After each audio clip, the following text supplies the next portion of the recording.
Oh, hello. It's Eddie G's Music World for another week. It happens to be March 11th, 2019. Last week, I took a week off. The kids were at home, no school, and it was very hard to find time to do that. So I didn't do the show. Excuse me for coughing. Well, there's two things I wanted to do today. First is to discuss the very disturbing Leaving Neverland. It is one of those shows where you have to take what for me is over 50 years of liking somebody's music and seeing them live, which I once had someone tell me how envious they were of me that I saw the Jacksons in 1984 at the Olympic Stadium, and I was like 20th row or something, so it was not bad seats. And of course, I was in awe of Michael Jackson dancing. You didn't even notice. I mean, all the brothers were there, and instruments were playing, and but this guy danced and sang and completely stole the show. Could do it all. This is when Thriller had just come out, like a few months earlier. So all of Thriller, pretty much all of Thriller and tons of old Jackson 5 or Jackson songs. I don't remember the exact playlist. I saw it in 1984, so pretty hard to remember. But this whole thing, I don't worship him any more or less than any other massive rock star that's brilliant, that's done amazing things. But when you've spent 50 years thinking this kid, well, first of all, he was always 8 months older than me. So when I was a kid, he was a kid. When I was a teenager, Michael Jackson was a teenager. When I was in my 20s, he was in his 20s. Our ages are very close.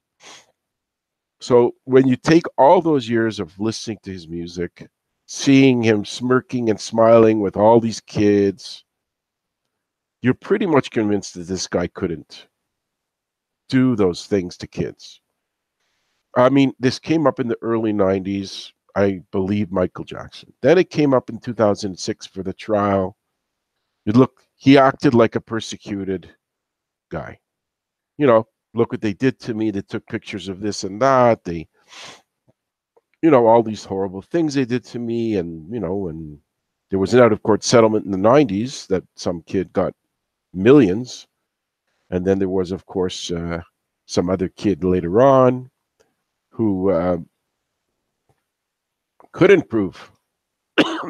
Michael won that case. He couldn't prove that Michael Jackson did these things. And then, of course, you have these two guys that did this documentary.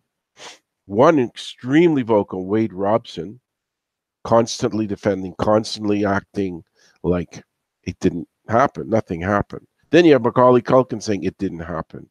Emmanuel Lewis has never said it happened. Corey Feldman has never said it happened. But that in itself is not enough proof, because the people who were stars, he was too scared to have it come out. Let's say he did it. He was too scared that, Macaulay Culkin at the time had done Home Alone. Feldman was in movies. Lewis was just on a big show, and whoever else was up there. So you say to yourself, maybe that's why he didn't touch them, or maybe he did and they don't want to admit it.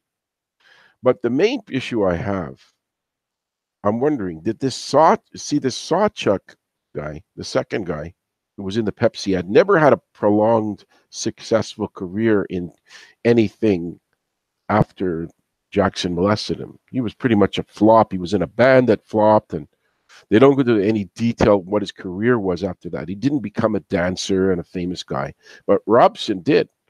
And let's face it, in part, Robson got successful because Jackson had connections all over the industry, and having Robson throw himself, into the dancing with Michael and the touring with Michael was making money off of all of this. And the people said that he tried to get more money. Like, I think after the death of Michael Jackson, there was some project, whatever, I forget which one it was. There's so many, and he was rejected for that. So there's that connection. Why? All the years of denial, he's rejected by the family. They don't want him to be in the next project. And he's all of a sudden coming out and ripping Jackson over all these allegations. Now, during the episode of Leaving Neverland, 4 hours, in which this stupid taping system cut off the last couple of minutes of each 2 hour episode because it seemed to like it taped it and then it just shut down. Because I don't have the energy to stay up till 2 o'clock in the morning watching TV. I'm tired. I don't have the strength to sit there and stare at the television at 2 in the morning. I want to sleep. So I taped it for the first time. I intentionally taped something, and I've had this system for 2-3 years. I never bothered with it. Well, I have taped stuff in the VCR days and a long time ago, but I'm saying since the modern times in the last 5 years or whatever. So I didn't know the very end of these shows what happened, but I found out later that what happened was these two guys sued the estate of the Jackson family, because don't forget, this is a massive corporation type of thing where they're making money off of him for record sales and being in movies and all the Beatles music that Michael Jackson owned and all this. So there was I was told there was some statute of limitation thing where the claims were not able to be heard because they happened so long ago, 20 something years ago or whatever. So the court didn't accept it. So they refused the claim against the estate to get money. And the documentary maker, I forget his name, he says they didn't make money off of that. So obviously the documentary maker made money, but he says the two guys, Robson, Sawchuk, whatever. So you see, I'm left with this tug of war in my mind. I have to take 50 years of worshiping the guy, Michael Jackson, being admiring of his lyric writing, his dancing, his singing, his lovable personality, which he put forward all the time. And then I have to say, tear that completely to shreds, rip it up, throw it in the garbage, ignore it. It's all lies. And then I have to believe the other two guys. So the problem is I believe the other two guys, Michael Jackson's a complete monster. But if I believe Michael Jackson's telling the truth, then the two guys are liars. So during the episode, it's funny. You believe the two guys because it's very convincing. If they're lying, they deserve Academy Awards, Emmys, every Golden Globes, whatever you can give them as awards, because they're super convincing. They're crying. They're like shaking. They're quivering their voice. They talk about their family, how ruined their family was over all this, and how they ruined their lives and therapy and couldn't, they go to the extreme.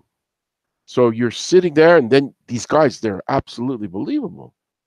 But then the show ends, 2 days go by. You start spinning it around in your head another 50 times, and then you say, could these guys be lying? So right now, I leave it at this. I'm 75% believing the guys and 25% believing Michael, because I can't tear myself 100% away from what Michael Jackson claimed, which was nothing happened. I can't completely tear it away from him, because I have to leave a tiny bit of doubt that these two guys talked to each other and said, listen, did anything happen? No. Did anything happen? No. And they just said, listen, there's tons of film, tons of stories about being with Michael. We could just say he did things and try to sue him. Just let's bond. Let's have a secret bond and do this. Because if he did it with one kid, it's just as bad as if he did it with two. It doesn't make it okay if he only did it with one and the other one's lying. So if he did it with any one kid, it's all bad. So there you go. I mean, you're left with that scenario spinning in your head. Remember, Robson, easily 7-8 times in interviews, in courtrooms, in front of cameras, microphones, said nothing happened. Nothing happened. Never said anything happened until 2013. He goes on the guy from NBC. I forget the bald guy on NBC, and he starts pouring out his heart that all this stuff happened to him. So I'll leave it at that. There's really not more I can say. I wasn't in the room. Nobody apparently was. There was never a group molesting allegation. There was always one person that went in a secret room that the parents couldn't find out about. And okay, guys, I probably believe you, but I'm still wondering. There's still a bit of doubt. So this is my closing discussion about the Leaving Neverland. And throughout all my little poems I read and heart reviews, I let go the Rolling Stone top 500 albums. So I might as well keep going down the list. Now I know I might have been at Kiss Alive, or Kiss Alive was the last one I did. I don't think it really matters that much. So I'll just get to number 159 on the Rolling Stone top 5 albums of all time. It is Kiss, and the album is Alive. A lot of stories came out about this, that it was enhanced with little, musical instruments tossed in a little bit to make it sound a little better. Maybe some applause cleaned up a little, because these things happen in a lot of live albums. They're not pure, complete, exact 100% right off the record. There's post-production work done on pretty much all of the live albums. Not all, but I can't remember which ones did, which ones didn't. This is a double live album, mostly from Detroit, and there were studio overdubs, like I said, because it probably had a little bit of a thinness to some of the instrumentation. But everybody claims this is such a brilliant album. I mean, I like Kiss. I'm seeing them next week. So I'm not, saying it's not great. I just don't remember listening to too much live of Kiss on albums. But it's considered the greatest. Next, 158 has Elton John with Captain Fantastic and the Brown Deer Cowboy.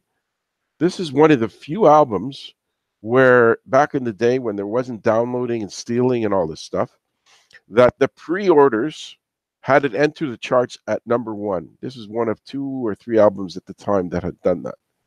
Because there was so much anticipation. Elton John was at his peak. Topin, of course, lyricist. Someone Saved My Life Tonight was on this album, and they say it was when Topin talked Elton John out of suicide.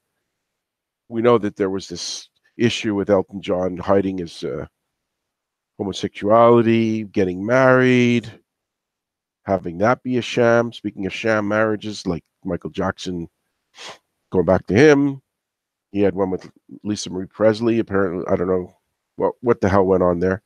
Then he had another one with Debbie Rowe. 2 kids from her, not from Michael probably. Then another kid from some other mother got paid off. Who knows? I'm drifting off to the Jackson story again. Sorry. Anyway, this was one of these albums that was during Elton John's most productive period of being super popular, and it continued on. 157, Joy Division, Closer. Joy Division is another one of these alt bands that always kind of was big in the alt world, but not really massively crossed over to the massive American pop world. They didn't really become these massive stars here.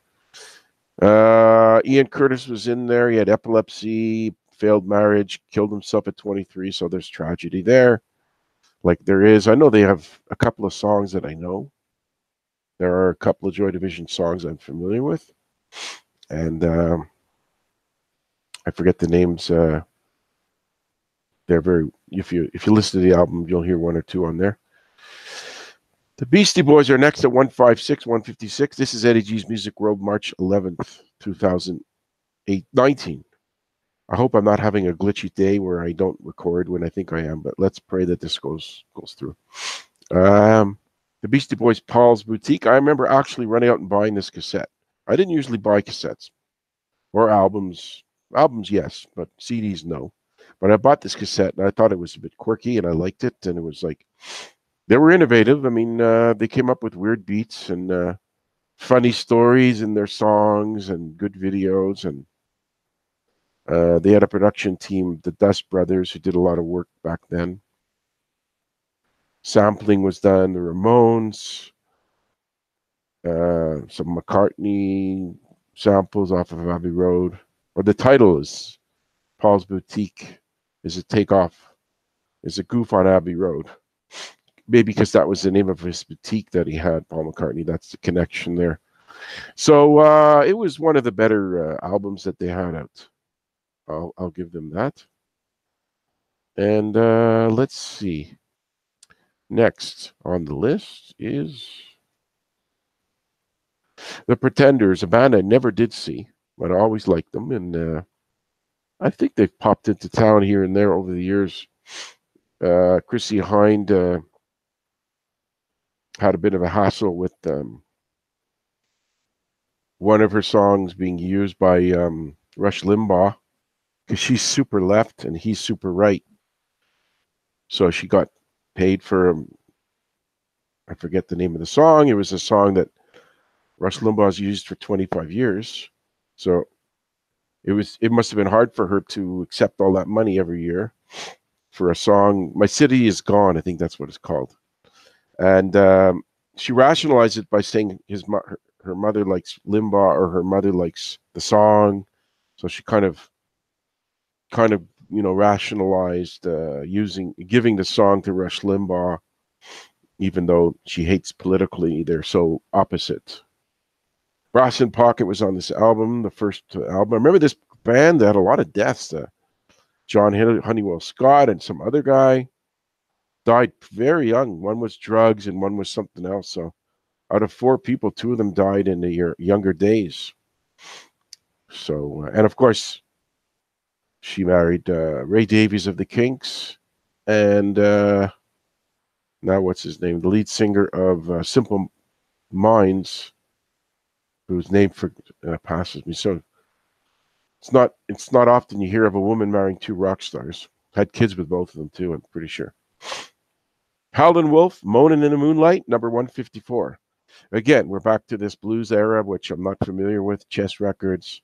I've never sat and listened to much more than a song or two of Howling Wolf or any of these Muddy Waters guys. But look, they get a lot of massive praise. And I guess if you really want to hear what they sound like, go listen to them. Everybody thinks they influenced pretty much many British rock musicians. A Tribe Called Quest, The Low End Theory, number 153. I know the name of the band. There was a song that they had, hip hop, jazz style, but I can't remember what their song was. But they were a 90s band, had a following. They might still be around, I don't really know. 152 is the B-52s. Funny, they had 152. And their album the B-52s. Funny band for me. My history of hearing them live has been very bizarre. I was a security guard in 1980, and on the list of bands playing in an outdoor concert was B-52s and Gabriel and a couple more. And for whatever reason, I think it was pouring rain. It was outdoors, and the rain stopped in time for the concert. But I think the whole show got canceled. So I was there for free because I was paid to do security there. God knows what I would do if some guy started beating up another guy. I don't think I really would want to help. But I went different, I got paid, but I would have seen the B-52s live. So that's one time I missed out on the B-52s. And then around 2013, they did the Jazz Festival, another outdoor show. But free shows at the Jazz Festival is like, it's stupidity, because what happens is if it's a name band, like Stevie Wonder, B-52, somebody popular, the world shows up. So if you don't want to sit there for 3-4 hours before the show in hot sun and rain maybe, and wait around for this band like a dope, soaking wet or burning hot sun and mud and smokers, it's just a waste of time. So what I did was I did hear them, but I had to go like so far away from the stage. I was looking at them on a screen and listening to them on a speaker. So it was like semi-live. It was the same stupidity I went through with Stevie Wonder. It was such uncomfortable garbage. I ended up just walking like 3 blocks away and listening to it on the street. And it was like a complete miserable experience. There's no way in hell I'm going to stand around in hot sun and pouring rain anymore to hear bands. It's just too much for me. Time has moved on. But B-52s, another thing, this guy Fred Schneider gets put down a lot by Howard Stern because he kind of talks the lyrics. He's not really a singer, like he's doesn't have a beautiful voice. He just he just kind of like babbles the words, which doesn't mean he doesn't have talent. But let's face it, he's not really a singer. He talks his vocals. But the band is good, great guitars. The two other girls sing very nicely, Cindy Birdsong and someone else, the other one. And it was probably the gayest band of all time. One of the girls was gay. Fred Schneider's gay. And another guy was gay in the band and died from AIDS like early on, like maybe after the album came out or within a couple of years of the first album. He died. Don't remember his name. Sorry. So pretty. If you were straight in that band, you were. I think there were 2 out of 5 people were straight. Anyway, but I liked them. Be Rock Lobster and Rome, stuff like that. Love Shack was maybe overplayed too much, but they're a good band. Number 151, Arcade Fire with their album Funeral. Talented band. They've had about 4 songs that I like. But there's an absolute love fest for this group. People go apeshit for this band. There's some kind of adoration, like they're the second coming of God. Everybody freaks out. They have done free shows in Montreal where they announce an hour before the show that they're going to play in a parking lot somewhere. And the parking lot is like massive, and it's like within an hour, it's like 10,000 people are there, type of thing. They're just absolutely worshipped. I have nothing against the band. I kind of like them, but I've never felt this insane. They're like Radiohead. People just they worship them beyond belief. And there's some kind of connection to Montreal. I think it's 2 or 3 Americans with a couple of French people, or one French girl and another guy that lived in Montreal. They're like people like April Wine. They didn't come from Montreal, but they came from the Maritimes, but they showed up to Montreal and then they formed in Montreal. It's that kind of thing. They're not all Montrealers. There's Americans, there's Montrealers, kind of mixed. A husband and wife team. I think they broke up, but they're still in the band. I don't know. But I'm not going to put them down for their music. I do like it. It's just I don't have the time to run out and see Arcade Fire. Somebody asked me once, and I just said, look, they're a young band. They'll be here another 20 times. It's not a big deal to me. Number 150 on the Rolling Stone Top 500 Songs. Okay, Bruce Springsteen, Darkness on the Edge of Town. Again, so many things have been said about Bruce Springsteen. I just don't have anything else to add. It's overindulgent of comments about the guy. Everybody knows who he is. They know all about his drama, his stories, his success, his constant touring. So, really, I don't have much to add. The Promised Land, Racing in the Street, all the praise in the world. Good for you, Bruce, but I just don't have mountains of words to say about you. Here's another guy, the same thing, Santana. Great guy, great guitarist, comes to town often, really often. He's like Alan Parsons. He's had like 8 or 9 singers. So you're going to hear that old Carlos is going to play his guitar, and everybody else in that band has been and come and gone like for the last 50 years. Whoever's singing is probably not sung on all the songs that you've heard him sing, that you've heard being sung on all the albums. So you're going to deal with that situation. It's guys that maybe sang on 1 or 2 songs. I mean, look, when you're a guy that plays the guitar and barely writes, you're not getting the you're not going to be able to carry a singer forever. When the guy sings on 2 hits, another guy sings on 1, another guy sings on 2, you can't have 7 lead singers. So he throws in one guy, and he's singing all the songs that you loved from the days gone, but he's not the guy that sang the song. So you have to be dealing, if you're willing to deal with that, go see the guy. I have never seen him. I'm pretty sure, I'm 100% sure, unless I win them, I won't be going to see him.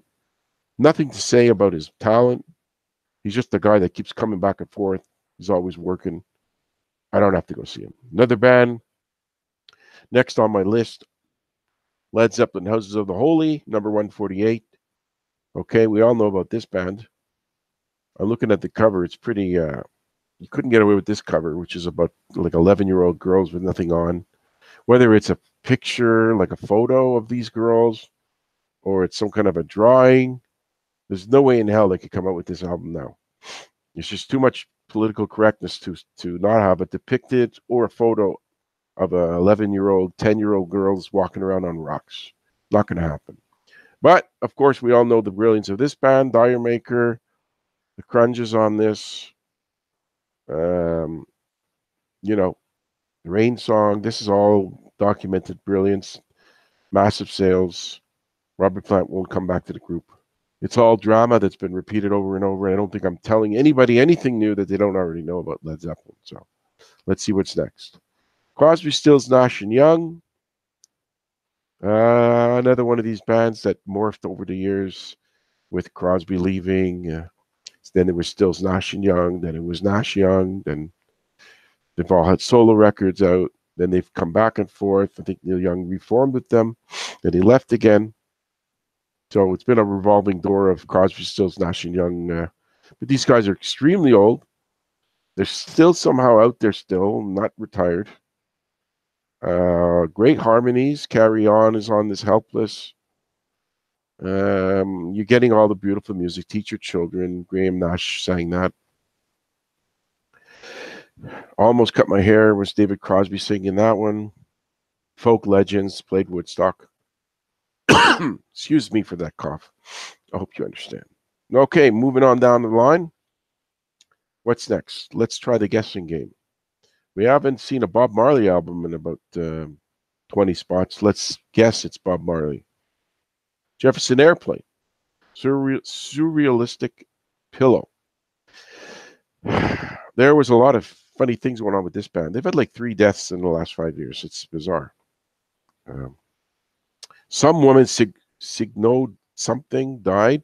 She was around before Grace Slick. So her singing period was very, excuse me, not very well known to me because it was like, I'm not sure I even know any of her songs that she sang.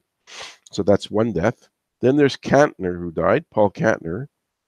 And then Marty Ballin just died about 3-4 months ago. So 3 deaths in this band in the last, I'm going to say 3 years. So that's quite a bit of successive deaths in a band. But they had the big albums back then, morphed into the Jefferson Airplane, then the Airplane. So they kind of, they did something extremely, extremely hard to do. In the mid-60s, managed to drag their success into the 90s, which is, you come up with 10 bands that have done that. You won't come up with 10 that have had hits for over 30 years. Very few. And you still have Mickey, I always forget this guy's name, the guy with the curly hair. Mickey Thomas, he's still around with that. Grace Slick is retired. Famous quote from Grace. I don't think you want to see a grandma up there singing, so she quit. Maybe she made a lot of money. I don't know if she wrote these songs, but she toured for many years, and I think she quit the band by the early 2000s, something like that. So, a lot of history with this group. If you want to hear a great humorous version of Somebody to Love, go see The Cable Guy with Jim Carrey singing it.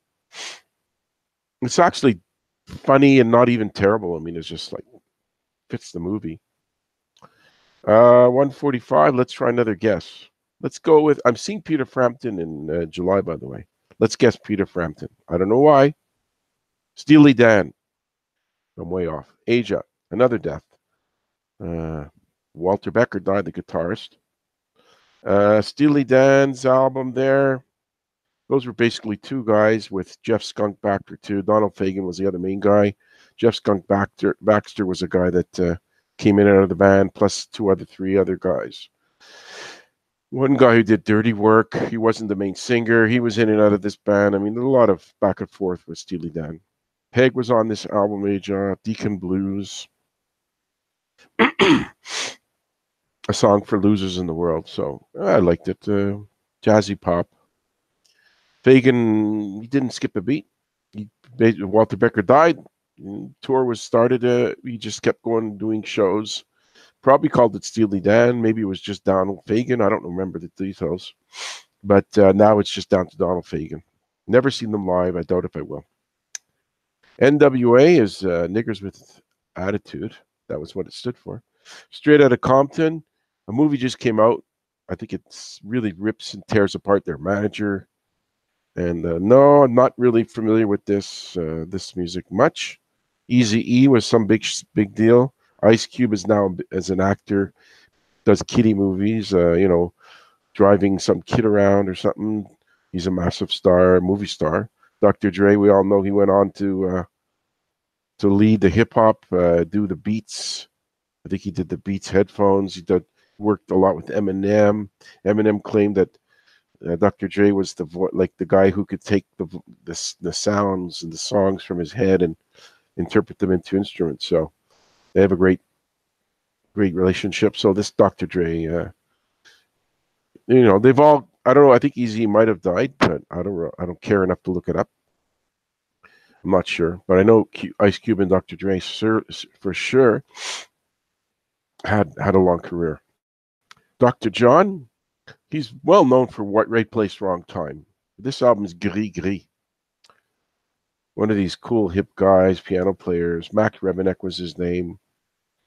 Psychedelic type of guy.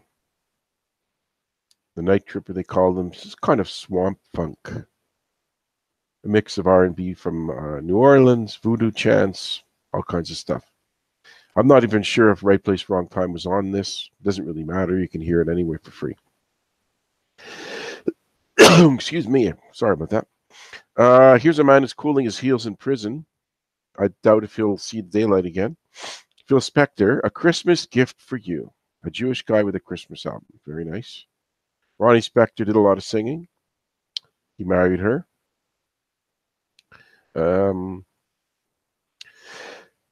Spector is another guy that you don't really need me to go over all his history. Wall of Sound, brilliant guy, crazy guy, loved guns, shot a woman. She died. He claimed it wasn't him. Lots of drama. I even tweeted his daughter, like, how's Phil doing? And she blocked me on Twitter. She didn't appreciate me asking politely, how's Dad? I mean, listen, girl. I hope you get royalties from all that money your dad. Or hold on, what happens to that money? He had 2 adoptive boys that disappeared out of his life, and he had one biological child. I forget her name, and an ex-wife or 2. So I'm sure I can say this without much doubt that Phil Spector generates. Look, if John Lennon gets $10 million a year just from being dead, Phil Spector's got to get, let's say, 10% of that, because he produced, he wrote, he owned the rights to all kinds of songs, Righteous Brothers, the Ronettes. There's no way that money, that catalog doesn't make $1 million a year for that family. Now, the guy's alive. So what did he do with that? What good is it going to do him? He's going to get an extra box of pretzels in prison? Or, a fancier prison cell? Or does he say, I've got one daughter, sign off, give her all the money? Or is it just sitting there in trust? And, of course, he has a will at some point. If he doesn't, his daughter's probably going to end up with a massive pile of money. She works, because I looked into her, and she works for an ad agency in New York. And so she has to work. So she's not like, let's say, what's his name, Kurt Cobain's daughter, who I don't even think works. And she gets a good, cool $1 million a year off of that deal. Because he only had one kid, and I don't know, I think Courtney Love gets some money, but she also said that she blew a lot of money. So I don't know what's going on with that weirdo. And the daughter's been already divorced, so she's had to cough up some money to that guy because he was a nothing, never made money. Actually tried to get Kurt Cobain's guitar, believe it or not. I don't think he succeeded. But anyway, I'm drifting off, but I'd love to know the details of what happens to Phil Spector's big paycheck that he gets. Where does it go? I'm going to guess it's in trust. It's sitting there in a bank, and he's going to die. He's got to be in his early 80s. He's 79 or 80 years old. The man wrote To Know Him, to Love Him in the 1950s, so he was 20. Let's see, it was 1958, so let's go back 20 years from that. So that would put him at 80, 81. So there's not a lot of time left. I digress, which I tend to do. Eddie G's Music World moving on. 141. B.B. King live at the Regal. Revered, worshipped. The guy, I predicted his death. I had him on a list of predicted deaths. Not a full list. I just said I'm predicting that B.B. King, Chuck Berry, and Fats Domino will be dead in a certain amount of years, like 2 or 3 or 4. I remember not being correct, but after the 3rd or 4th year, B.B. King died. Then it was Fats Domino, then Chuck Berry, or Chuck Berry, and then Fats Domino. You don't have to be a fucking genius to know that 80-year-old black blues guys are going to die of something. They're known to have high blood pressure and bad hearts. So I impressed people guessing that. Even made a list with someone I was friendly with a year ago, and not as much now, of death. And I've got 2 out of the 20. I've got a 2-0 lead on that list. I predicted Aretha, and Fats Domino was on that list as well. And the 4th Fats died, then Aretha died. And the other guy, his list, nobody died yet, except the ex-wife of, what's the guy's name? Rob Reiner, who was DeFazio, whatever her name was, died. But he predicted Rob Reiner, not the ex-wife. But anyway, it doesn't matter. I don't talk to him anymore. So B.B. King, great blues guy. Let's move on. What am I going to do? Lavish praise on B.B. King. Blondie, Parallel Lines. Funny. I stumbled on this this superstar producer that I've always wondered about. It's one of those things. You think about this guy's name was Giorgio Moroder. And if you look at old Donna Summer albums, you're going to see this guy's name pop up with another guy, Pete Bellotti. They're both Italian, I believe. And these guys were superstar producers. They're both, I think, still alive.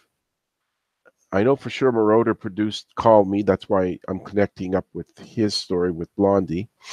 Blondie wasn't on this Parallel Line album. I don't think it was another album or 2 later, but he produced Blondie. And you just see this guy about 78 years old. He actually does tours, and he shows up with just a computer, and he's mixing hits that he wrote and produced.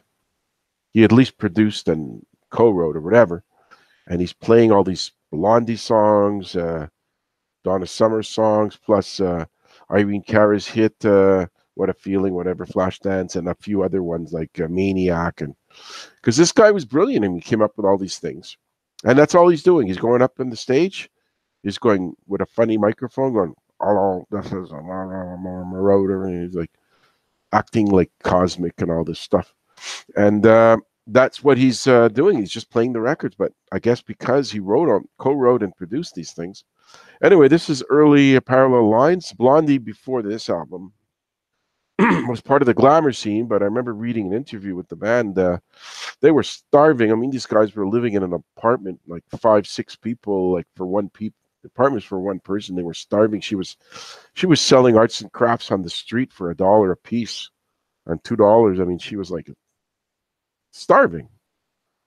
But 4 or 5 years later, she was having massive hits and had a great career. But like a lot of these bands, fizzled out by the mid '80s. She was already like on her way out, and then she had some kind of comeback song or 2 with Blondie by herself.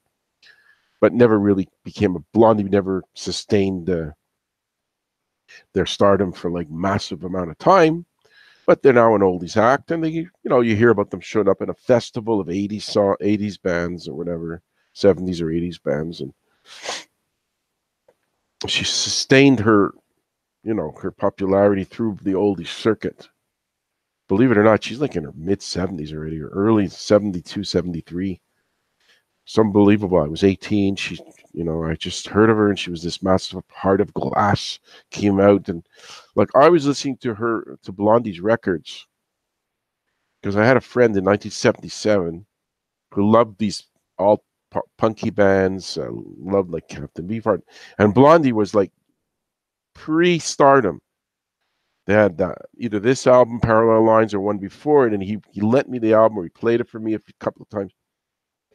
And Blondie, wow. I mean, who are these guys? Like, who's Blondie? I don't know who they are. I never heard them on the radio. And like 2 months later, this punk band, this band that's off, like not in the mainstream at all, not having hits. All of a sudden, Heart of Glass is like #1 song. Is like, how do you transfer from this struggling band that barely makes money and nobody heard of them, and then you just balloon into this huge band?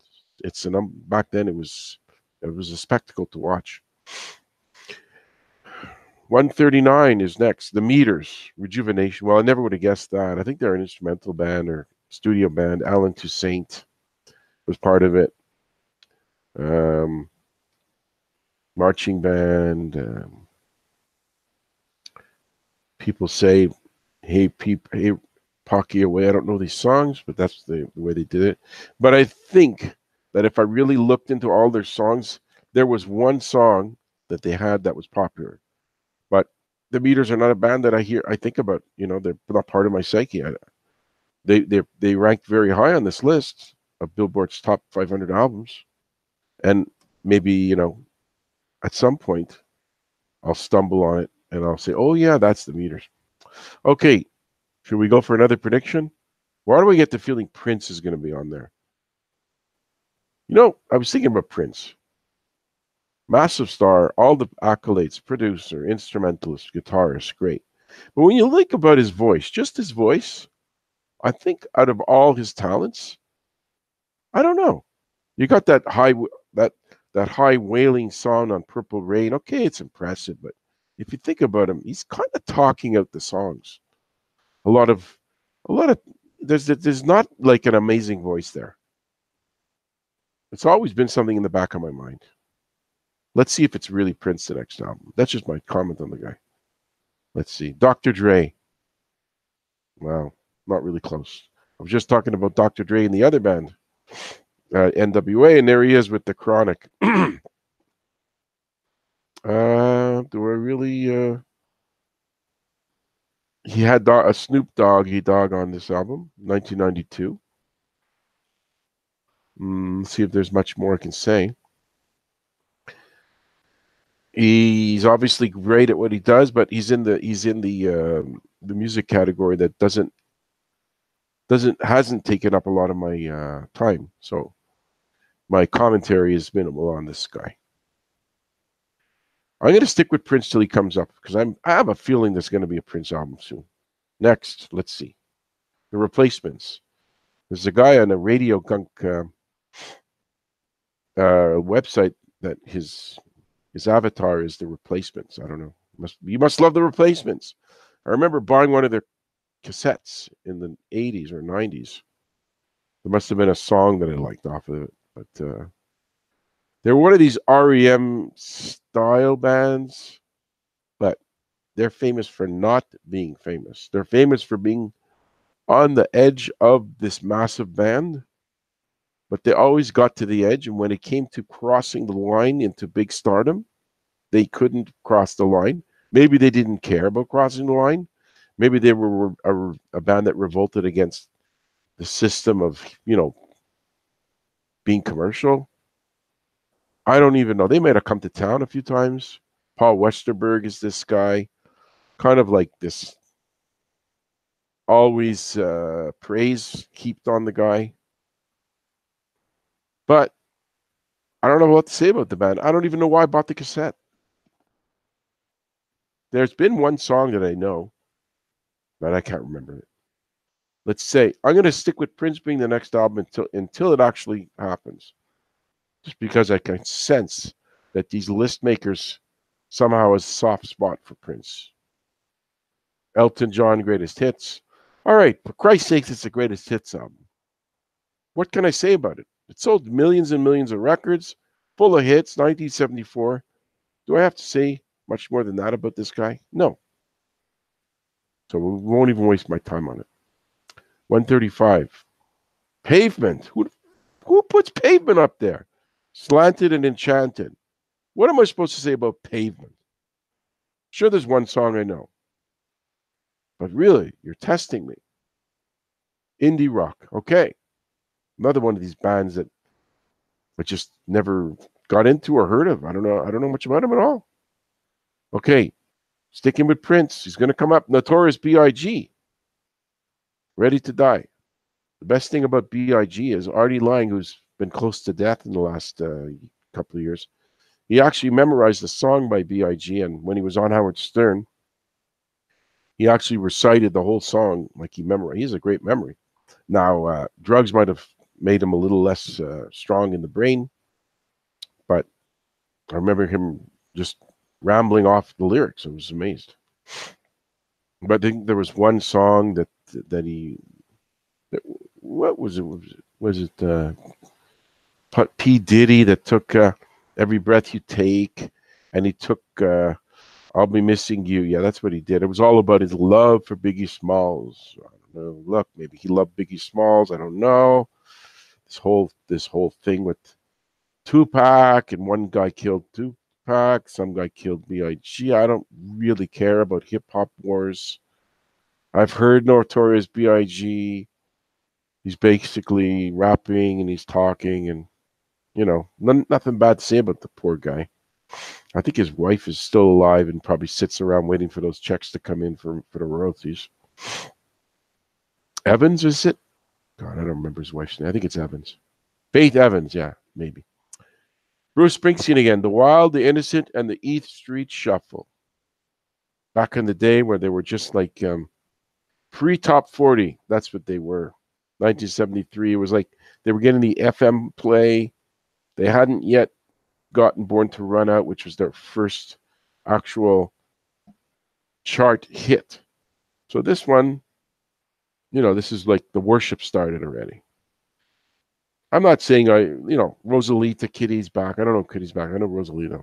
And I don't say he's not worthy of all the praise. Bruce is the talent, and all these guys were great.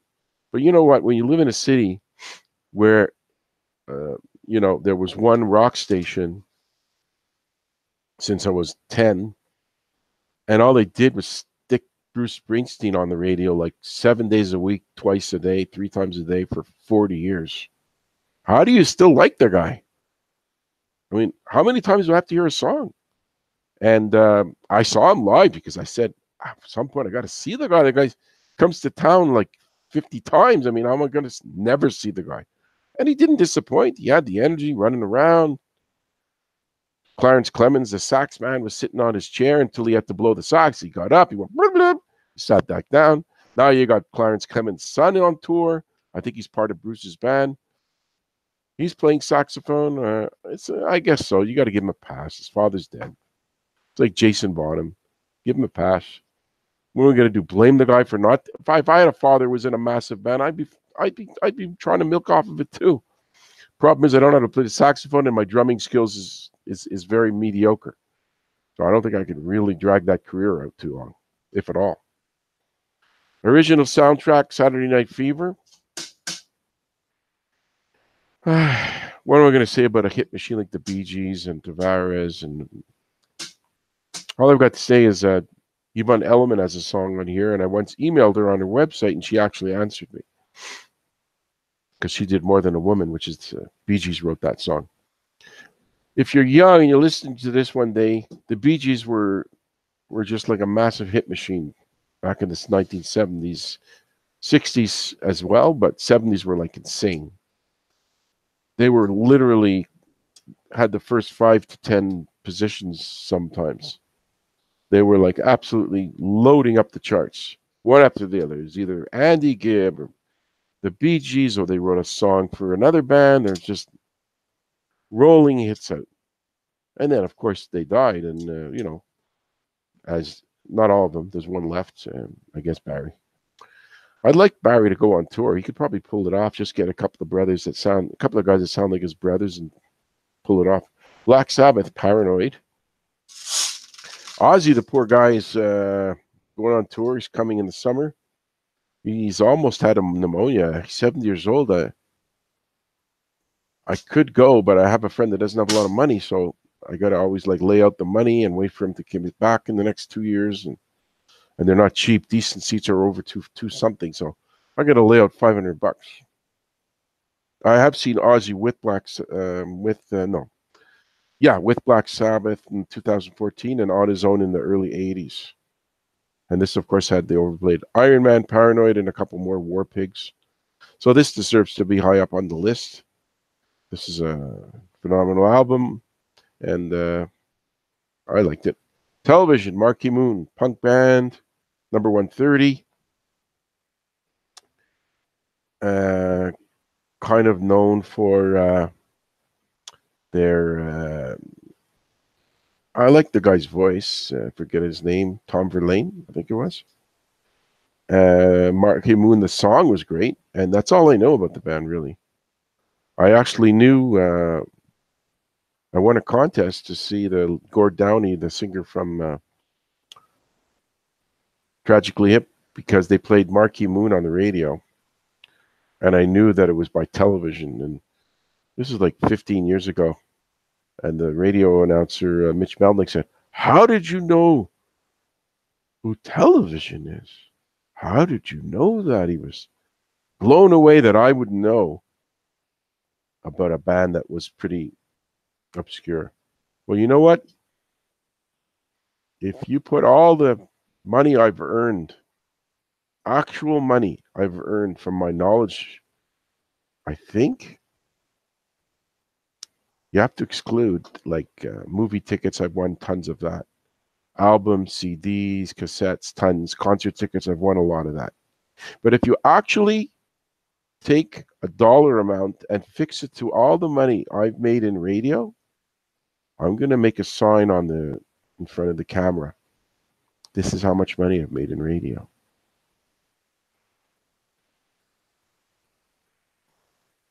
That's it, people. But my attempts in radio have not been 24/7. I've had to work. I've had bills to pay, rent to pay, car payments, gas, groceries. Plus, throw gambling in there, and I blew some money doing that. So I pursued it, taken a break to work, pursued it, gotten a break, a little tiny break here, a crumb there, doing this, but there's nothing. I heard this guy, Grigster, he's doing so well in radio. He went and he bought a house in the Hollywood Hills. He has one neighbor, Alice Cooper, and the other neighbor is like, what's the other name? Elton John. If there was justice in the world, guys like Grigster and Creeper Freak, they would be rich and famous because they're talented guys. But society has a way of crushing, not just crushing is too violent, of looking the other way. Grigster was so convincing. He did a show where he did a mock interview that he was trying to be hired by a radio station, and he did such a good job. It took me till the 10th minute to realize it was a joke. I thought he actually talked to somebody at a radio station, and they were interviewing him, and he was like trying to get the job. But it took me to the 9th or 10th minute to realize it's a goof. But the guy's talent to figure that out. And Creeper Freak, he goes on and on about his morbid jokes. I've even thrown him a couple of suggestions, and he's a talented guy too. I even went so far to send out some attempts to get him hired by comedy clubs. Not looking for money. I don't care. I want to give the guy a break. Of course, I got auto replies from like 8 of them in a row. Typical. They didn't want to know. They didn't care. They didn't want to reply. They just set up their computer to spit back an automatic, "I'll let you know. Please, we're going to look at your request." I sent a tape, recordings of Creeper Freak's jokes. And Creeper Freak said, "Sure, you get me a job in the Illinois area, I'll actually go do the job." But you know what? It was just a sad day. Nothing happened. Nobody cared. Talking Heads, Remain in Light, another CBGB's band, back to back. Of course, David Byrne was in this, and Tina Weymouth, and Chris Franz. See, I remembered 3 of them off the top of my head. Produced by Brian Eno. They had their hits. They were one of these guys like the Flying Melindas. They were on the tightrope, commercial pop, alternative punk. They kind of listen. Give them credit. It's hard to have cred of punky style, new wave, and branch into the hits too. They did that, and then they David Byrne had his own direction that he went to Afro pop, and lasted as long as it lasted, and he went off and did his own version of what he wanted to do, and the rest of those guys, I don't know what happened. I do know Tina Weymouth and Chris Frantz did the one song, "Miracle of Love." It was Tom Tom Club. Yeah, that's it, Tom Tom Club, and they made a killing. I'm sure. I'm guessing because Mariah Carey had a massive hit, "Fantasy," where they used that beat. So whoever wrote that, what's Chris Frantz and Tina Weymouth wrote it, so they had to really make big money off of that. So everybody kind of shared in the wealth, I guess, in that band. And I did see the heads with Napolitano, who was from Concrete Blonde. She was the singer replacing David Byrne. Wasn't anything special. But they did the Tom Tom Club song, which I liked. Iggy and the Stooges, Raw Power. Seems like we're into this punk wave. Whoever makes this list, he must have been in it's a third straight punky style alternative band. Raw Power, back in the day, of course, Iggy never got airplay back in the early 70s. He was always this guy that was too freaky to be played. Then, of course, he co-wrote China Girl and did Lust for Life and Candy. And then the freak weirdo nutcase who cuts himself with razor blades got a little bit more accepted and reunited with the Stooges. So, he sustained himself. I don't know what kind of a lifestyle he has. He's always going to be able to tour. He'll always be able to soak up a few grand a year running around. So I'm sure he's done okay. The Byrds, Younger Than Yesterday. Let's see. I think this is probably after Crosby left.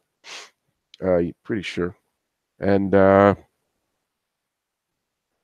don't know much. I don't have any ideas of what songs are on here, but they've always been a pretty cosmic type of band, very folky, and had a great influence. Had a few hits, Dylan songs. The particulars on this album, I can't say I really know. Bob Marley, I knew that would come up again. Catch a Fire. Let's see if I know much about this. The Jamaican thing, we all know about that. Producer and label boss Chris Blackwell remixed the original Jamaican sessions, and he's one of those guys, got airplay, but never. He was huge guy, but never had that massive song in the United States, but always had a massive career anyway. Here's the one, Janis Joplin, more famous for the posthumous song being Bobby McGee. This is the album Pearl, number 125. Me and Bobby McGee was this, posthumous number 1, written by Chris Christopherson. Chris squared, you can say. And famous for the drug death, offered to sleep with whoever was the guy running the label, who wrote Clive Davis, according to him in his book. But he turned her down. I think he was married at the time. Whatever. Maybe that was the thing to do back then. And listen, I do like Janis Joplin, and there's a few deep cuts that I like. This will be my last entry. 124. Moby Grape, the album Moby Grape. Here, this is a band. Cosmic style. Again, this freaky hippie stuff. My friend from 1977 lent me one or two of their albums. They had a song called Omaha. They never did become this massive group. San Francisco scene. Skip Spence was in it. Fringy, very fringy. Never broke through. Let's see. The scene was the Airplane, Jefferson Airplane, but the Airplane broke into this massive band and changed to the Starship and Jefferson Star. But these guys, I don't know. I can't really pace them through their career and their time and how everything went down. But they did have a fringy type. Here we go. I think fringe is the word of the day. So that's it. Eddie G's Music World is finished. I'm really praying that there were no dumb clicks by the mouse that screwed it up. We'll try to give you another show next week. Maybe we'll take a band and do a story about them. I've been very impressed with Kraftwerk lately. Maybe I'll look into them and make a story about them, or maybe a few poems. Eddie G's Music World signing off, March 11th, 2019. Goodbye.